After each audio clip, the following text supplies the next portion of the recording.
이게 AI한테 쇼핑몰 하나 만들어 달라고 해본 적 있을 겁니다. 뭐 저도 클로드 코드로 이런 거 만들거든요. 금방 만듭니다.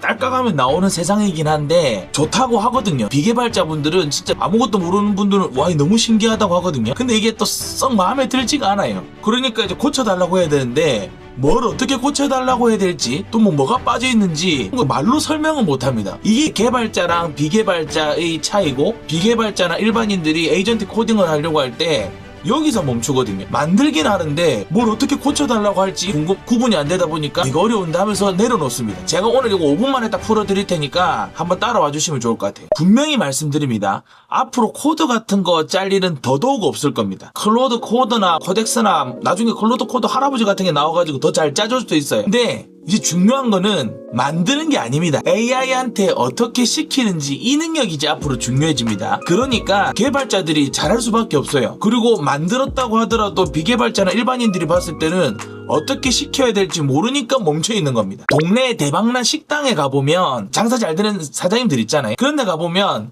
주방에 직접 안 들어가 봐도 다 알아요. 주방이 어떻게 돌아가는지, 음식 맛을 봤는데 이 맛이 이상하면 오늘 이 요리사가 제대로 뭘 안 했는지 훤히 압니다. 창고에 재료가 뭐가 있는지, 이 재료가 얼마만큼 유통기한 남았는지 솔직히 다 압니다. 그러니까 그렇게 돈 잘 벌고 맛집인 사장님들이 장사를 계속 오랫동안 유지할 수 있는 건 자기가 주방 안에 들어가 보지 않고 다 알기 때문에 바로 시키고 직원들한테 이렇게 저렇게 하라고 지시를 하는 거예요. 한마디로 휘둘리지 않는 겁니다. 이게 에이전트 코딩도 똑같거든요. 이게 여러분들은 사장님이라고 보시면 됩니다. 그리고 이제 에이전트 코딩은 주방장이랑 식당에 있는 직원이라고 보시면 돼요. 그러니까 여러분들이 사장으로서 구조를 정확하게 알면 평생 안 끌려다니는데, 구조를 모르면 이게 뭐 끌려다닐 수도 있고 어려워, 이게 나랑 안 맞는가 봐, 요렇게 이제 하고 넘어갈 수 있습니다. 근데 제가 왜 영상을 계속 찍냐면 이거는 나는 어려운데 라고 하면서 포기하실까 싶어서 그래요. 근데 여러분들 요 부분만 알면 이제는 코드를 짜지 않아도 되기 때문에 내가 만들고 싶은 거, 내 업무에서 내가 또 뭔가 목표하는 것들을 맞춤형으로 만들 수 있다고요. 그러니까 새로운 어떤 컴퓨터 용어가 아니라 그냥 우리가 사용하는 그냥 이 자연어에서 이런 개발적인 용어들, 코딩에 어떤 관련된 있는 용어들을 좀 알아가는 게 에이전트 코딩을 할 때 주도를 하면서 사용할 수 있기 때문에 정말 요걸 한번 배워보자라는 차원에서 요 시리즈를 준비했습니다. 그래서 오늘 딱 하나만 말씀드릴게요. 우리가 매일 쓰고 있는 그런 앱들 있잖아요. 뭐 배민도 있고 뭐 쿠팡, 유튜버, 뭐 인스타 이런 거 다 이렇게 있잖아요. 이게 다 달라 보이긴 하는데 실제로 이제 딱 가보면 약간 식당 같은 느낌이라고 보시면 됩니다. 손님들이 밥 먹을 때 어디서 밥 먹습니까? 홀에서 밥 먹죠. 그리고 이제 주문을 넣으면요, 요리는 어디서 합니까? 주방에서 하잖아요. 그리고 재료를 쌓아두는 거는 창고에서 합니다. 요 세 개로 딱 끝나잖아요. 주문 받고 손님 앉아있고 그리고 주방에서 뭐 가지고 오고 음식 가져오고. 여러분들 네이버 한번 볼까요? 이게 말로만 하면 안 됩니다. 화면을 봐야 돼요. 여러분들 다 알고 있는 네이버입니다. 이거. 앱을 봤는데 화면을 딱 보면 화면에 뭐 메일이라든지 카페라든지 뭐 뉴스 관련된 게 뜨잖아요. 이게 우리 식당으로 치면 뭘까요? 요 버튼 같은 거 보이시잖아요. 홀이라고 보시면 됩니다. 홀. 손님들이 앉는 식탁이라고 보시면 돼요. 그러니까 손님들이 보면서 이것저것 만져보는 거예요. 여러분들이 네이버 들어가셨을 때도 메일 들어가서 한번 보시고요. 맞죠? 그래가지고 또 뭐 있어요? 뉴스도 한번 들어가서 보시고요. 이런 식으로 좀 눌러보지 않습니까? 제가 이 버튼을 딱 눌렀을 때 화면이 넘어가요. 이제 엠페이 부동산으로 뜹니다. 이게 우리가 이걸 딱 누르면 그냥 이게 가져오는 것 같지만 식당에서도 보십시오. 손님이 음식을 주문하면 이제 여기 있는 직원이 메뉴를 받아가지고 주방 가가지고 주방 요리하잖아요. 주방 요리하는 거 안 보인다고요. 근데 실제로 주방은 미친듯이 돌아갑니다. 그리고 예를 들면 여기 있는 로그인 같은 거 하는 경우도 로그인을 누르면 실제로 내가 이게 아이디가 내 아이디인지 이게 인증이 되었는지 안 되었는지 이런 것들 나는 몰라요. 근데 창고에 가면 그게 다 확인이 되잖아요. 이게 이런 거이듯이, 그리고 예를 들면 또 내일 이걸 다시 킨다고 하더라도 이게 다시 이제 저장이 되어 있고 한 거 이게 그대로 남아 있는 겁니다. 이게 여러분들 대단한 게 아니라 이런 어떤 웹페이지의 구조를 알고 있으면 전혀 어렵지도 않고 이해를 할 수 있는 겁니다. 그래서 에이전트 코딩 시대에 비개발자나 일반인들이 어떤 프로젝트를 하기 위해서는 이 식당이라고 하는 개념을 좀 가지고 계시면 좋을 것 같아요. 그러면 이제 개발자들이 쓰는 알지도 못하는 이런 코드 언어라든지 외계어 같은 거 한 번에 알아들을 수 있거든요. 한 4가지 정도 말씀드릴게요. 첫 번째, 프론트 엔드가 있어요. 두 번째, 백엔드가 있습니다. 세 번째, 서버가 있고요. 네 번째, 데이터베이스가 있어요. 이거를 용어로 외우려고 생각하지 마시고 식당의 이야기로 한번 들어주시면 이해가 쉬울 겁니다. 인공지능 TTS로 이 4가지를 식당으로 비유해서 아주 쉽게 정리하는 영상을 만들었습니다. 한 6분짜리 영상이고요. 같이 보시고 난 뒤에 마지막에 다시 정리하도록 하겠습니다. 출발하겠습니다. 금요일 저녁 7시. 하루 종일 일하고 집에 왔는데 너무 피곤해서 요리할 힘이 하나도 없어요. 그래서 우리는 자연스럽게 스마트폰을 집어들고 배달 앱을 켭니다. 화면을 쓱 내리면서 오늘 뭘 먹을까 고민하다가 먹음직스러운 치킨 사진을 발견하죠. 그리고 망설임 없이 주문 버튼을 딱 누릅니다. 사장님, 여기 치킨 한 마리요. 정확히 30분 뒤 따끈한 치킨이 우리 집 문 앞에 도착합니다. 생각해보면 참 신기하지 않나요? 버튼 하나 눌렀을 뿐인데 진짜 치킨이 날아오니까요. 자, 그런데 여기서 질문. 그 주문 버튼을 누른 순간부터 치킨이 오기까지 보이지 않는 곳에서는 대체 무슨 일이 벌어진 걸까요? 오늘 이 영상 딱 하나만 보시면 프론트엔드, 백엔드, 서버, 데이터베이스 같은 개발자들이 입에 달고 사는 단어들이 그림처럼 머릿속에 그려지기 시작할 거예요. 그리고 그 비결은 놀랍도록 간단합니다. 웹사이트를 그냥 식당이라고 생각하는 거예요. 우리가 매일 쓰는 앱들을 한번 떠올려 볼까요? 배달의 민족, 쿠팡, 유튜브, 인스타그램. 하는 일도 생긴 것도 전부 다르죠.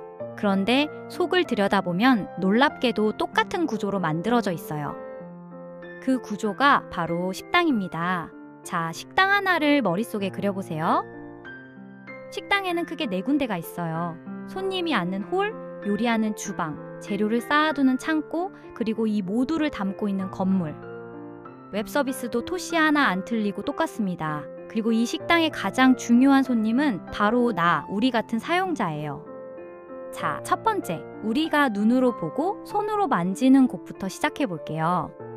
식당에 들어가면 가장 먼저 뭐가 보이죠? 깔끔한 홀, 앉을 테이블, 그리고 메뉴판이 보입니다.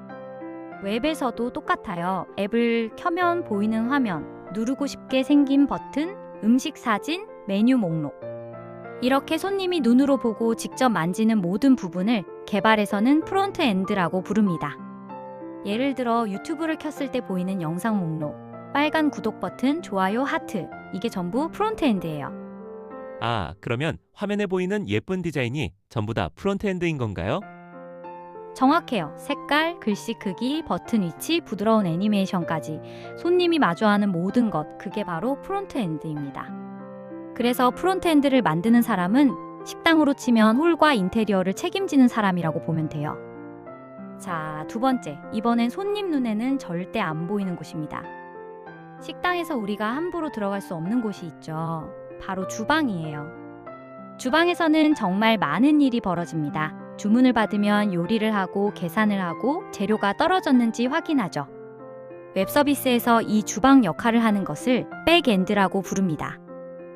내가 주문 버튼을 누르는 순간 화면 너머 보이지 않는 곳에서 백엔드가 정신없이 바빠져요. 이 사람이 진짜 회원이 맞는지 확인하고 결제가 됐는지 따지고 주문을 주방에 넘기고. 보이는 게 다가 아니다. 맞아요. 화면은 평화로워 보여도 그 뒤 주방에서는 엄청난 일들이 동시에 처리되고 있는 거예요. 그리고 이 주방이 실제로 돌아가는 컴퓨터를 우리는 서버라고 불러요. 그러니까 서버는 주방이 차려진 진짜 부엌 건물 그 자체라고 생각하면 쉽습니다. 자, 세 번째. 그럼 손님이 있는 홀과 요리하는 주방은 서로 어떻게 대화할까요? 생각해보면 손님이 주방에 직접 들어가서 요리하지는 않잖아요. 둘 사이엔 다리가 필요하죠. 그 다리가 바로 주문서입니다. 손님이 메뉴를 고르면 홀에서 주방으로 주문서가 넘어가요. 치킨 하나, 콜라 하나. 그러면 주방은 열심히 요리를 만들어서 다시 홀로 음식을 내보냅니다. 이렇게 주고받는 과정을 개발에서는 요청과 응답이라고 불러요. 내가 화면에서 무언가를 누르는 것이 요청. 그 결과가 화면에 짠 하고 나타나는 것이 응답이에요. 예를 들어 유튜브 검색창에 보고 싶은 걸 쳐서 엔터를 누르면 그게 바로 요청. 잠시 뒤 관련 영상들이 화면에 쭉 뜨면 그게 바로 응답인 거죠. 우리가 인터넷에서 하는 거의 모든 행동이 사실은 이 요청과 응답의 끝없는 반복이에요. 자, 마지막 네 번째. 식당에는 꼭 필요한 곳이 하나 더 있어요. 바로 재료를 쌓아두는 창고입니다. 창고가 텅 비어 있으면 요리를 할 수가 없겠죠. 웹 서비스에서 이 창고 역할을 하는 것이 바로 데이터베이스예요. 나의 주문 내역, 회원 정보, 올린 사진, 좋아요 누른 영상. 이 모든 데이터가 데이터베이스라는 창고에 차곡차곡 쌓입니다. 그래서 내가 어제 주문한 치킨집을 오늘 다시 찾을 수 있고 작년에 본 영상이 기록에 그대로 남아있는 거예요. 데이터베이스가 바로 그 모든 기억을 보관하는 창고인 셈이죠. 자, 이제 한번 정리해 볼까요? 오늘 단 하나만 기억하세요. 웹 서비스는 식당이다. 내가 눈으로 보고 만지는 화면은 홀과 메뉴판, 바로 프론트 엔드. 보이지 않는 곳에서 진짜 일을 하는 주방은 백엔드, 그 주방이 돌아가는 컴퓨터가 바로 서버. 홀과 주방 사이를 바쁘게 오가는 주문서는 요청과 응답. 그리고 모든 재료와 기억을 쌓아두는 창고는 데이터베이스. 이 식당 그림 한 장만 머릿속에 넣어두세요. 그러면 앞으로 개발자들의 대화가 외계어가 아니라 꽤 친근한 이야기로 들리기 시작할 거예요. 웹이랑 식당이랑 딱 비교를 하니까 전체적인 큰 그림이 그려졌을 겁니다. 딱 이것만 기억하시면 됩니다. 보이는 곳은 우리가 식당에서 앉아서 이렇게 식사하는 홀은 보이는 곳이잖아요. 이건 프론트엔드입니다. 그리고 보이지 않는 곳은 주방. 이걸 백엔드라고 하고요. 음식을 가져와서 요리를 해야 되니까 그걸 가지고 와야 돼요. 그걸 우리는 창고라고 하죠. 그러면 정보를 쌓아두는 곳, 이걸 우리는 데이터베이스라고 합니다. 이제 진짜 중요한 거는 AI한테 이걸 어떻게 시키고 어떻게 써먹느냐, 이게 중요하거든요. 그러니까 제가 이걸 하는 이유는 많은 비개발자분들이나 일반인들이 그냥 이렇게 해요. 야, 쇼핑몰 만들어줘. 무슨 앱 만들어줘. 이렇게 합니다. 많은 이제 유튜브 광고 같은 데도 보면 그냥 딸깍하면 만들어진다고 하잖아요. 딸깍하면 만들어지긴 한다니까요. 근데 어떤 식으로 컨트롤 해야 되는지 모릅니다. 근데 이제 오늘 영상 보신 분들은 보여주는 상품 화면이랑 주문을 처리하는 부분이랑 다르다고 하는 걸 알 거고요. 회원 아이디라든지 주문 내역을 받았을 때 어디에 저장해야 되는지 이게 데이터베이스라고 하는 거구나 라고 하는 걸 감이 좀 왔을 겁니다. 여러분들만의 프로젝트를 하실 때 실제로 식당 사장님처럼 구조를 딱 짚어가지고 하나하나 시켜보자 라는 차원에서 이걸 이야기를 해보려고 합니다. 여러분들의 부하 직원을 디테일하게 시키기 위해서 부하들이 잘 알아들을 수 있는